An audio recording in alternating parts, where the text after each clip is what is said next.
Hello दोस्तों, welcome to my channel. आज इस वीडियो में हम स्केलेटल सिस्टम पढ़ेंगे, जिसका हम पहला पार्ट देखेंगे। इसमें इंट्रोडक्शन, डेफिनेशन, टाइप और फंक्शंस पढ़ेंगे।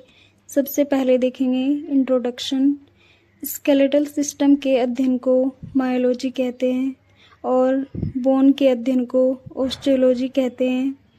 हड्डियों की कुल संख्या 206 होती है। बच्चों में हड्डियों की संख्या 270 से 300 तक होती है। स्केलेटल सिस्टम मेसोडर्म से बना होता है। यह शरीर के 15% वेट को कंज्यूम करता है। अब इसकी डेफिनेशन देखते हैं।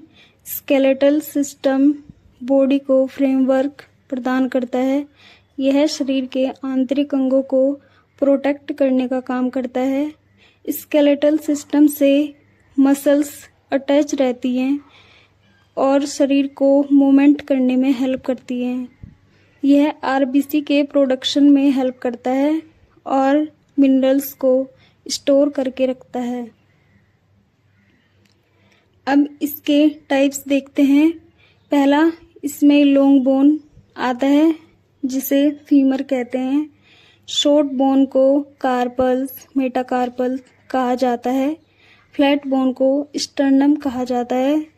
इर्रेगुलर बोन वर्टिब्रा होती है। सिस्मोइड बोन पटेला को कहा जाता है। अब इसका क्लासिफिकेशन देखते हैं, जो कि 2 पार्ट में डिवाइड है। पहला, axial skeleton. Second, appendicular skeleton. First देखते हैं एक्सियल स्केलेटन। यह स्कल, वर्टिब्रल कॉलम, रिब्स और स्टर्नम को कंसिस्ट करता है। पहले इसमें स्कल को पढ़ेंगे। यह वर्टिब्रा कॉलम के एंड पार्ट पर ऊपर की साइड स्थित होता है। इसे 2 भागों में डिवाइड करते हैं। पहला है क्रेनियम, दूसरा फेशियल बोन। पहले इसमें क्रेनियम को पढ़ेंगे। यह 8 बोन से मिलकर बना होता है। यह क्रेनियल कैविटी में फॉर्म होता है, जो ब्रेन को प्रोटेक्ट करने का काम करती है। पहली बोन इसमें आती है फ्रंटल बोन। यह फोरहेड को बनाती है। यह ऑर्बिटल कैविटी और सुप्रा ऑर्बिटल मार्जिन फॉर्म करती है। सुप्रा ऑर्बिटल मार्जिन के जस्ट अबव 2 ईयर की कैविटी फिल्ड करती है। दूसरी आती है पैराइटल बोन। यह स्कल के साइड के भाग को बनाती है। यह संख्या में 2 होती है। Parietal bone frontal bone, occipital bone और टेम्पोरल बोन के साथ जॉइंट बनाती है। तीसरी इसमें ऑक्सीपिटल बोन आती है, जो स्कल के पिछले हिस्से को बनाती है। इसमें एक बड़ा होल होता है, जिसे फोरामेन मैग्नम कहते हैं। इसमें फोर्थ आती है टेम्पोरल बोन। यह स्कल के साइड वाले भाग को बनाती है। जाइगोमैटिक बोन से जाइगोमैटिक प्रोसेस होता है। यह चिक्स के फॉर्मेशन में हेल्प करते हैं। ईयर के पिछले भाग में मैस्टोइड बोन पाई जाती है। यह फ्रंटल, पैराइटल और ऑक्सीपिटल के साथ जॉइंट बनाती है। फिफ्थ इसमें आती है स्फिनोइड बोन। यह स्कल के बीच के भाग को बनाती है। यह क्रेनियम व फेशियल बोन से जुड़ी रहती है। इसमें हाइपोफेजियल फोसा प्रेजेंट होता है, जिसमें पिट्यूटरी ग्लैंड स्थित होती है। सिक्स्थ इसमें आती है इथेमोइड बोन। यह ऑर्बिटल कैविटी, नेजल सेप्टम और नेजल कैविटी की वॉल्स बनाती है। इसमें फ्लैट हॉरिजॉन्टल पार्ट में सेरिब्री फॉर्म प्लेट पाई जाती है। अब इसमें फोंटेनल्स देखते हैं। यह मेम्ब्रेनस स्ट्रक्चर के होते हैं, जो स्कल में पाए जाते हैं। यह 2 प्रकार के होते हैं। पहला आता है एंटीरियर फोंटेनल्स, सेकंड आता है पोस्टीरियर फोंटेनल्स। फर्स्ट देखते हैं एंटीरियर फोंटेनल्स। इसे ब्रेगमा भी कहा जाता है। यह 12 टू 18 मंथ में क्लोज हो जाता है। सेकंड इसमें देखते हैं पोस्टीरियर फोंटेनल्स। यह ट्रायंगुलर शेप का होता है, इसे लैम्बडोइडल फोंटेनल भी कहा जाता है। यह 4 टू 6 वीक में बंद हो जाता है। अब देखते हैं फेशियल बोन। 14 बोन से मिलकर फेस बनता है। फर्स्ट आती है नेजल बोन, संख्या में 2 होती है। यह स्मॉल फ्लैट बोन होती है। सेकंड इसमें आती है लैक्राइमल बोन, यह संख्या में 2 होती है। यह नेजल बोन के पोस्टीरियर और लेटरल उपस्थित होती है।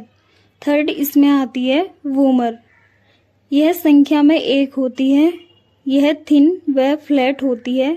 यह नेजल सेप्टम के एंटीरियर भाग में पाई जाती है।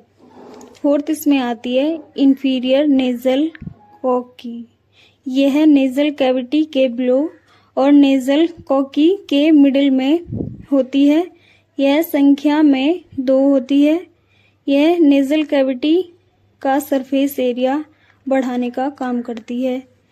फिफ्थ इसमें आती है जाइगोमेटिक बोन, यह चीक्स के प्रोमिनेंस बोन होती है। यह ऑर्बिटल कैविटी के लेटरल वॉल में प्रेजेंट होती है। सिक्स्थ आती है मैक्सिला, संख्या में 2 होती है। यह ऊपर वाली टीथ को कंटेन करती है। सिक्स्थ आती है मैंडिबल, यह लोअर जॉ को बनाती है। यह स्कल में एक मूवेबल बोन होती है।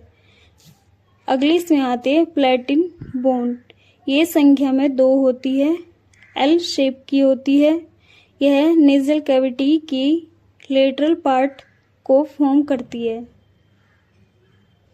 अगली आती है हायोइड बोन, यह हॉर्स शू शेप की होती है। यह लैरिंग्स को सपोर्ट प्रोवाइड करती है। अब इसमें वर्टिब्रा पढ़ेंगे। यह 26 बोन से मिलकर बनी होती है। यह 2 भाग में डिवाइड होती है। फर्स्ट आता है सर्वाइकल वर्टिब्रा, यह नेक को फॉर्म करती है। इसमें 7 सर्वाइकल वर्टिब्रा पाई जाती है। यह हेड के साइड टू साइड मूवमेंट में हेल्प करती है। अगला इसमें आता है थोरेसिक वर्टिब्रा, यह संख्या में 12 वर्टिब्रा होती है। यह सर्वाइकल वर्टिब्रा के अकॉर्डिंग थोड़ी बड़ी होती है।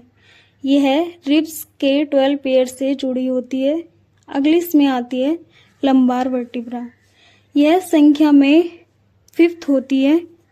यह लार्जेस्ट व स्ट्रॉन्गेस्ट होती है। यह वर्टिब्रा से थोड़ी मोटी होती है। यह थोरेसिक वर्टिब्रा के कंटिन्यू होती है। अगले इसमें आता है सैक्रम, यह संख्या में 5 होती है। यह ट्रायंगुलर शेप की होती है। यह सुपीरियरली 5th लंबार वर्टिब्रा व इंफीरियरली कॉकिक्स से जुड़ी होती है। यह इलियम के साथ सैक्रोइलियक जॉइंट बनाती है। अगला इसमें आता है कॉकिक्स, यह वर्टिब्रा का लास्ट भाग होता है। यह 4 हड्डी से मिलकर बना होता है। यह ट्रायंगुलर शेप का होता है। यह सुपीरियरली सैक्रम से जुड़ी होती है। अब देखते हैं वर्टिब्रा के फंक्शंस। यह स्पाइनल कॉर्ड को प्रोटेक्ट करने का काम करती है। यह शरीर के मूवमेंट जैसे flexion, extension, hyper extension, lateral flexion और रोटेशन में हेल्प करती है। यह स्कल को सपोर्ट प्रदान करती है। यह शॉक से भी बचाती है। फोरामेन मैग्नम स्पाइनल नर्व व ब्लड वेसल्स के पासिंग में हेल्प करता है। अब आता है थोरेसिक केज, शरीर के 12 पेयर्स रिब्स पाई जाती है। पोस्टीरियरली यह थोरेसिक केज में से जुड़ी होती है। पहली 7th रिब्स डायरेक्टली स्टर्नम से जुड़ती है, जिन्हें ट्रू रिब्स कहते हैं। अगली 3 रिब्स इनडायरेक्टली स्टर्नम से जुड़ती है, जिन्हें फॉल्स रिब्स कहते हैं। 2 रिब्स स्टर्नम से नहीं जुड़ती, जिन्हें फ्री रिब्स कहते हैं। रिब्स के बीच खाली स्पेस को इंटरकोस्टल स्पेस कहा जाता है और इनकी बीच पाई गई मसल्स को इंटरकोस्टल मसल्स कहते हैं। अब देखते हैं स्टर्नम। यह फ्लैट बोन होती है। यह चेस्ट के मिडिल में प्रेजेंट होती है। इसे ब्रेस्ट बोन भी कहा जाता है। यह 3 पार्ट मैनुब्रिम, बॉडी और सिफोइड प्रोसेस में होती है। क्लेविकल स्टर्नम से जुड़ी होती है। यह स्टर्नोक्लेविकुलर जॉइंट बनाती है। सिफोइड प्रोसेस स्टर्नम का लास्ट भाग होता है। इससे आगे अगली वीडियो में पढ़ेंगे। इस वीडियो को देखने के लिए आप सभी का धन्यवाद।